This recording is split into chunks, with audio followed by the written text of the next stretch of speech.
చూస్ country delight, live better. ఇప్పుడే country delight app ని download చేసుకోండి.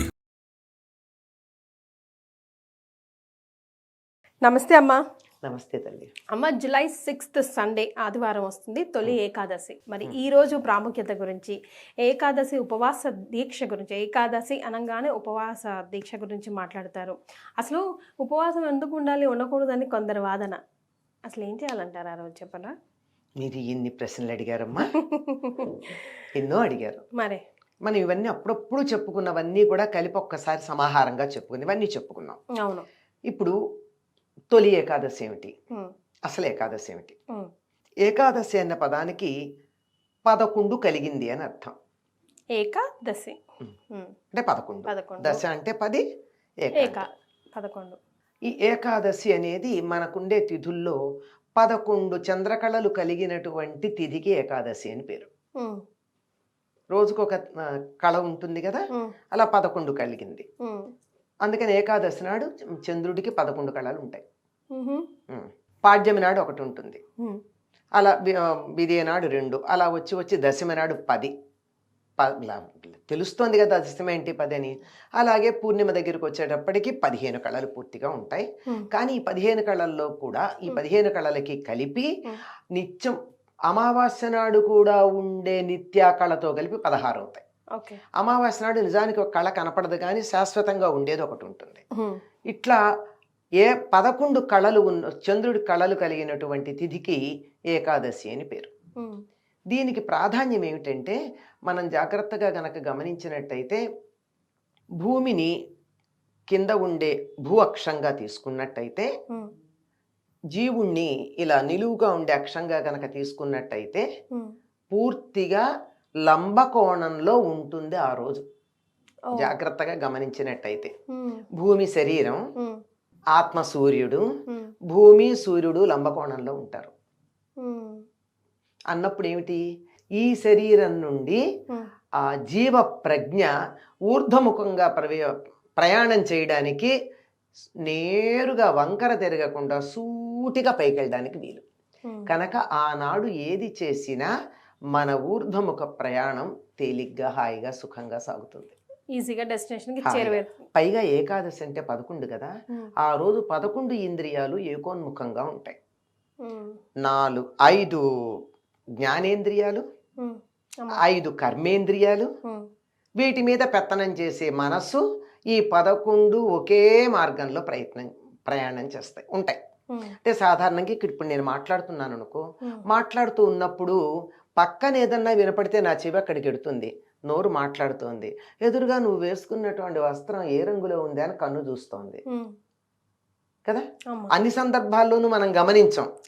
అప్పుడప్పుడు ఇలా 5 ఇంద్రియాలు వాటి ఇష్టం వచ్చినట్టు ప్రయత్నం చేస్తూ ఉంటాయి. కనుక ఒక దాని మీద మనకి కేంద్రీకరణ ఉండదు.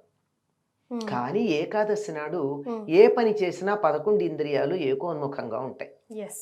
అందువల్ల ఆనాడు జాగ్రత్తగా కాస్త దైవధ్యానం లాంటివి చెయ్యండి. మిగిలిన రోజుల్లో చేసిన దానికన్నా ఎక్కువ ఫలితం ఉంటుంది, వేగవంతంగా ఉంటుంది, ముందుకెళ్ళడానికి వీలవుతుంది అని పెద్దలు మనకి చెప్పారు. అందువల్ల ఏకాదశికి అటువంటి ప్రాధాన్యం ఉంది. ఏకాదశికి హరివాసరం అనే పేరు కూడా ఉంది. అంటే హరివాసరం అంటే దానికి ఉన్న పర్యాయ పదం. హరివాసరం అంటే అర్థం ఏమిటి?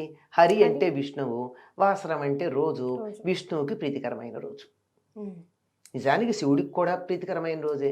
మన కార్తీక మాసంలో ఏకాదశులు శివుడికి అభిషేకాలు చేస్తాం, పైగా ఏకాదశ రుద్రాభిషేకాలు చేస్తాం ఏకాదశ వారం. ఆ విధంగా 11 సంఖ్యకు అంతటి ప్రాధాన్యం ఉన్నది గనక ఏకాదశి ప్రధానమైంది. ఇటువంటి ఏకాదశులు సాధారణంగా ప్రతి సంవత్సరంలో 24 ఉంటాయి, అధిక మాసం వస్తే 26 ఉంటాయి. ఈ 24 ఏకాదశుల్లోనూ 8ంటికి ప్రాధాన్యం ఉంది. ఏమిటివి అంటే, చాతుర్మాస్యంలో ఉండే 4 నెలల్లో ఉండే 8 ఏకాదశులు. 8 ఏకాదశులు చాతుర్మాస్యంలో 8 ఏకాదశులు. అందులో చాతుర్మాస్యంలో వచ్చే మొదటి ఏకాదశిని తొలి ఏకాదశి అన్నారు. ఈ చాతుర్మాస్యం ఎప్పుడు మొదలవుతుందంటే ఆషాఢ శుద్ధ ఏకాదశి నాడు మొదలవుతుంది. చాతుర్మాస దీక్షలు కూడా తీసుకుంటారు కదా. అది అంటే 4 నెలల దీక్ష. యతులకు ఒక రకంగా ఉంటుంది, గృహస్థులకు ఒక రకంగా ఉంటుంది. ఉమ్, అంటే ఆహార నియమాలు, వ్యవహార నియమాల్లోనూ కొన్ని నియమాలు పాటిస్తారు. అది యతులైతే ఎక్కడికి కదలకుండా ఉంటారు, ఉమ్, సన్యాసులోను. గృహస్థులైతే ఇల్లు కదలకపోతే వ్యవహారం ఎట్లా నడుస్తుందమ్మా, అంచేత ఆహార నియమాలు పాటిస్తారు. అమ్మా కొన్ని రకాలైనటువంటి నియమాలు, ఒక్కొక్క నెల ఒక్కొక్కటి తినము అని చెప్పి, ఒక నెల కూరలు తినరు, ఒక నెల పాలు తినరు, ఒక నెల పెరుగు తినరు, ఇలా రకరకాల నియమాలు ఉంటాయన్నమాట. నియమాలు పాటిస్తూ ఏకభుక్తం అంటే ఒకసారి భోజనం చేయడం, ఇలాంటి నియమాలు ఉన్నాయి. ఉమ్, ఇది గృహస్థులు పాటించే నియమాలు. ఉమ్, ఈ చాతుర్మాస్యం ఆషాఢ శుద్ధ ఏకాదశి నాడు ఎందుకు మొదలవుతుంది అంటే అప్పుడు దక్షిణాయనం వచ్చేస్తుంది. అదే దక్షిణాయనం అన్నది పితృదేవతలకు సంబంధించింది. ఆ తరువాత దేవతలేమో పైలోకాలకు వెళ్ళిపోయినటువంటి కాలం. ఉమ్, అందుకని ఈ కాలంలో విష్ణువు కాలస్వరూపుడు. కాలస్వరూపుడైనటువంటి శ్రీ మహావిష్ణువు యోగ నిద్ర ముద్రితుడు అవుతాడు, యోగ నిద్రలో ఉంటాడు. మన నిద్ర కాదయింది, మనలాగా మూఢ నిద్ర మోహ నిద్ర కాదయింది, యోగ నిద్ర. ఆ యోగ నిద్రలో ఉన్నప్పుడు ఎక్కువగా సాధనకే యతులు తమ కాలాన్ని వినియోగిస్తారు. అందుకే ఇక్కడి నుంచి నియమపాలన చేస్తూ ఉండడం జరుగుతుంది. దీనికి ఈ మొదటి ఏకాదశి అన్న ఉద్దేశంతో తొలి ఏకాదశి అన్నారు, ఉమ్, కానీ దీనికి శయన ఏకాదశి అని కూడా పేరు. ఉహు, శయన ఏకాదశి అంటే శ్రీ మహావిష్ణువు యోగ నిద్రకి తరలి వెళ్ళేటటువంటి రోజు. ఉమ్, ఆ రోజు ఆయన విశ్రాంతి తీసుకోవడానికి తన అంతఃపురంలో పడక గదిలోకి ఎడతాడు అని, అంటే మన మాటల్లో చెప్పుకోవడానికి. మన ఇళ్లలాగా ఇల్లు ఉంటుంది, ఆయనకు పడక గది ఉంటుందని కాదు, మనకు అర్థం అవడానికి ఒక రూపం కల్పన చేసుకుంటే అర్థమవుతుందని అలా యోగ నిద్రకి వెళ్ళేటటువంటి రోజు గనక ఆయన మరీ మరీ విసిగించకుండా ధ్యానం చేస్తూ ఆయనకి విశ్రాంతి కలిగేటటువంటి ఉపచారాలు చేసుకుంటూ ఉంటాం. మరి అది మరి ఈ రోజు అస్సలు చేయాల్సినవి చేయకూడని పనులు సామాన్యులుగా మనమంతా ఏంటమ్మా? మీరు ఇందాక అడిగినప్పుడే కొన్ని చెప్పారు మీరు. అసలు ఏకాదశి ఉపవాసం ఏమిటి అని. ఏమిటి? 15 రోజులకు ఒక్కసారి గనక పూర్తిగా ఆహారం తీసుకోకుండా గనక ఉన్నట్టయితే ఆరోగ్యం బాగుంటుంది అని చెప్పి జపాను శాస్త్రవేత్తకి పరిశోధన చేసి చెప్పినందుకు నోబెల్ బహుమానం కూడా వచ్చింది కదా. ఓషినోరి సుజుకినో ఉంది ఆయన పేరు, వచ్చింది కదా. వచ్చిందమ్మా. అంటే 15 రోజులకు ఒకసారి ఈ శరీరాన్ని ఓవర్హాలింగ్ చేస్తాం, అదే క్లీనప్ చేస్తాం. అప్పుడు అది మళ్ళీ చక్కగా ఉత్తేజితమై చాలా చురుకుగా పనిచేయడానికి వీలవుతుంది. అంటే నేనంటూ ఉంటాను, ఎప్పుడన్నా చాలాసార్లు చెప్పాను అనుకోండి, ఇంకొక నోబెల్ బహుమానం తెచ్చుకోదలుచుకున్న వాళ్ళు ఎవరైనా ఉన్నట్టయితే ఈ బయోటెక్నాలజీ అంటారు ఏదో ఆ సబ్జెక్ట్లో, ఏకాదశి నాడు చేస్తే ఎందుకు ఎక్కువ ఫలితం అనే దాని మీద చేసి కూడా తెచ్చుకోవచ్చు. Why only Ekadashi? అది వాళ్ళు చెప్పింది కూడా 15 రోజులకు ఒకసారి కదా. మనం ఏకాదశి అనుకున్నాం, అలా పెట్టుకున్నాం. అది ఎందుకంటే శరీరం ఎప్పుడూ కూడా పని చేయించి అలసిపోతూ ఉంటుంది కనుక అప్పుడప్పుడు దానికి విశ్రాంతి ఇవ్వాలి. పగలంతా ఈ శరీరం పనిచేస్తే రాత్రి విశ్రాంతి ఇస్తున్నామా లేదా? అట్లాగే ఈ జీర్ణ వ్యవస్థ అంతా పనిచేయగా దానికి కూడా ఒకసారి విశ్రాంతి ఇస్తే మర్నాడు కొంచెం వేగంగా హాయిగా పనిచేస్తుంది. అది మామూలుగా ఉండేటటువంటి అర్థం. సరే, ఆధ్యాత్మికంగా మనం చెప్పాం. ఉపవాసం అంటే మన వాళ్ళు ఊరికే ఏం తినకుండా ఉండడం, ఫాస్టింగ్ అంటారు, అది కాదు. ఫాస్టింగ్ కాదు. ఉప అంటే సమీపంలో, వాసం అంటే ఉండడం. ఉపవాసం అంటే భగవంతుడికి సమీపంలో ఉండడం. అంటే మనం తినడం మానేసి కూర్చుని డల్గా నీరసంగా పడుకొని నిద్రపోవడం, ఇంకా ఏదో బానే ఉంది కదా పుస్తకాలు చదువుకుందాం, బట్టలు చదువుకుందాం అని చేస్తే కాదు అది. ఆ సమయం అంతా కూడా భగవంతుడికి సమీపంలో ఉండాలి. ఎందుకు అప్పుడు ఉండాలి అని చెప్పారంటే, చెప్పాను కదా, 11 ఇంద్రియాలు ఏకోన్ముఖంగా ఒకే వైపుకు ఉండేటటువంటి కాలం గనక మనం కంటితో చూస్తూ, చెవితో ఇంకేదో వింటూ, మనసు ఇంకేదో ఆలోచన చేస్తూ కాకుండా మనం రామ అన్నామనుకో, మన పంచేంద్రియాలు అక్కడే ఉంటాయి, అప్పుడు ఫలితం ఎక్కువ కదా. అందుకని ఏకాదశి నాడు భగవంతుని యొక్క సమీపంలో ఉండడం అని అర్థం.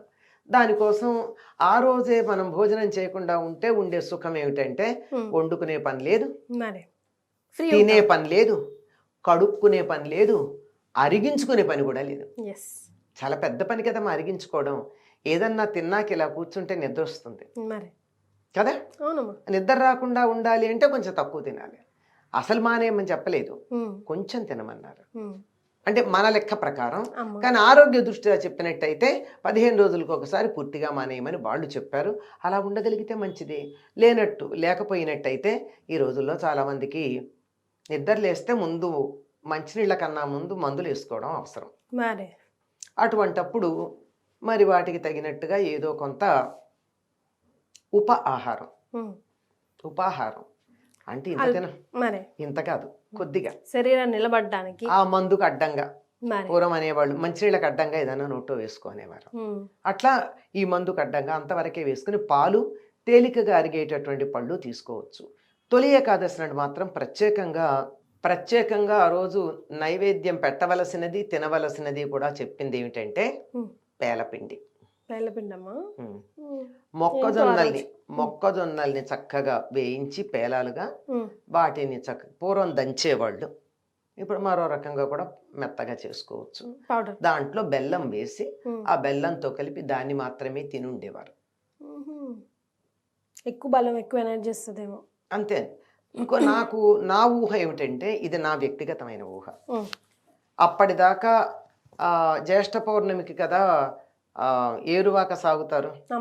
ఏరువాక సాగి అన్ని పొలాలన్నీ దున్ని పెట్టుకుంటారు జ్యేష్ఠ పౌర్ణమికి. ఇప్పుడు దరిదాపుల్లో ఇంకో 15 రోజులు అయిపోయింది ఇప్పటికి. ఇప్పుడు నాటుతారు విత్తనాలు. అందుకని విత్తనాలు నాటడం కోసం తీసినటువంటి వాటిల్లో కొంత ఆహారంగా తీసుకుని మిగిలిన దాన్ని మొక్కజొన్నల్ని నాటుకుంటూ వెళ్ళడానికి తగినటువంటి సమయం కనుక అప్పుడు దాన్ని తినమన్నారేమో అని నేను అనుకుంటా. అది నా వ్యక్తిగత అభిప్రాయం అమ్మ.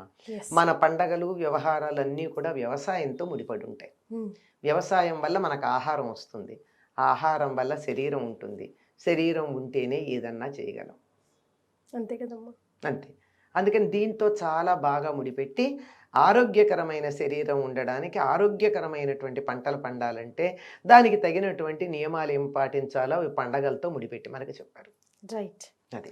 సో ఇప్పుడు వరకు మనం తొలి ఏకాదశి అంటే ఏం తినాలి, ఏం తినకూడదు, ఏం చేయాలి, ఏం చేయకూడదు ఒక కోణంలోనే చూసాం. కంప్లీట్గా ఈరోజు ఇంకో కోణంలో అసలు విశిష్టత, ప్రాముఖ్యత ఏంటి, ఎందుకు చేయాలి, ఎందుకు చేయకూడదు, ఈవెన్ సైంటిఫిక్గా కూడా టచ్ చేసి చెప్పారు.